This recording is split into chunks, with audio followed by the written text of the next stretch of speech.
This video is another set of examples using U-substitution. Okay, in this first example here, we notice that if we look at the inside function, we have a derivative of it up top with some minor adjustments. But really, when you're looking at it, x squared differentiates down to x, and that's what we have on top. And so let's go ahead and use that as our U-substitution and see what happens. U is equal to 1 minus x squared. When I take the derivative of both sides, I get du is equal to negative 2x dx. And now I don't have a negative 2x, I just have an x. And so what I'm going to do is I'm going to utilize this, the idea of this constant, and we can put a constant in and take a constant out of an integral. And so I'm just going to put a negative 2 in front of the x, but I got to pull that negative 2 out at the same time. And so I got to multiply, whoops, sorry about that here. I'm trying to clean this up just a little bit. We're going to pull that negative 2 out at the same time by multiplying by a negative 1/2. Now what that's going to do for us is that's going to give us a negative 2x dx. This is going to become our new du. At the same time, I can make a U substitution here. And so I get negative 1/2 of the integral of 1 over u to the third du, which is going to give me negative 1/2. And this is going to be the integral of u to the negative 3 du. And we increase by power of 1. And so this is going to be negative 1/2 times, and now this is going to be u to the negative 2 divided by that same exponent. And so negative times a negative is going to be a positive. I'm going to put that down here. We'll continue this down below. Negative 1/2 and negative 1/2 is a positive 1/4, so this will be 1/4 u to the negative 2. All right, so that means that this is going to be 1 over u squared, which is going to be 1 over 4. U was 1 minus x squared, and then we have the square plus c. And I think on my last video, I might have forgotten that on the last two. Always got to put that constant of integration when you're dealing with indefinite integrals. It will go away in the evaluation of definite integrals, so we don't have to worry about it too much there. Okay, so let's go ahead and continue with the next one. You'll notice for these first few, I'm just dealing with polynomials. I haven't broached the subject of trig functions yet, and that'll be my next video. I'll give you 3 examples of those. Okay, so now if we look, we have a 1 over t. Well, if we integrate, this is going to be t to the negative 1. This right here thing is t to the negative 1. If we differentiate that, then we get t to the negative 2 times something, whatever the something is. But that's what this is, that is t to the negative 2. So let's go ahead and make u equal to 1 plus 1 over t.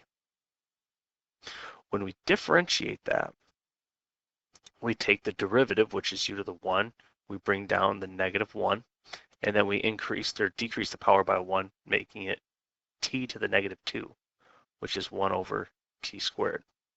So we really need negative 1 over t squared dt for our du. So we've got to put a negative 1 out front, and then we have to bring that out at the same time. This coupled with this coupled with this is all du. Now in green, that stuff there is u. So we really have negative 1 times the integral of u cubed du, which is going to give us simply u to the 4th divided by 4 and the negative 1 plus c. And then when we make our substitutions, we're going to get here negative 1/4 u to the 4th. U is 1 plus 1 over t to the 4th power plus c. And that's all she wrote on that one. Now the next one is a good example why you don't just jump into things. Okay, as we see here, we've got some x squareds up on the top. We've got a root of x down on the bottom.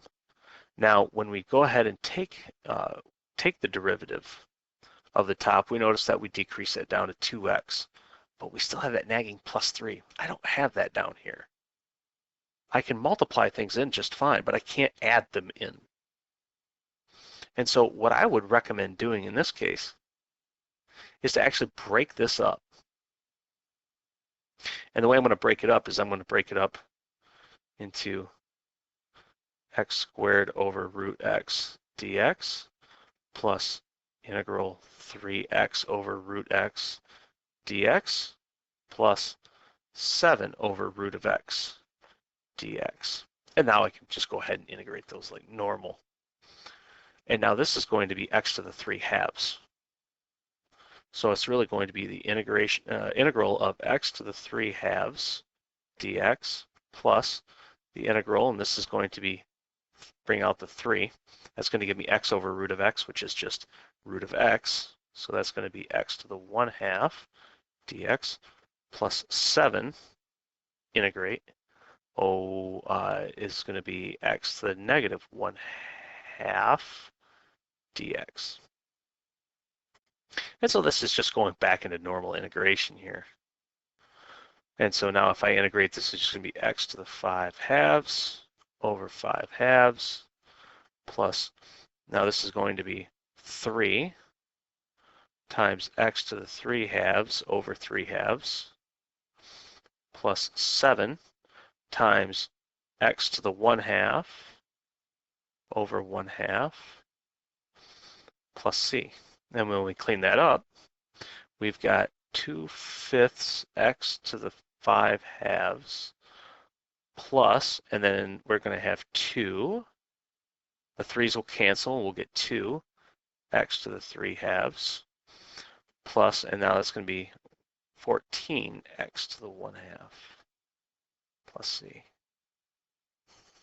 So just because you now have this new technique, don't just throw everything else out.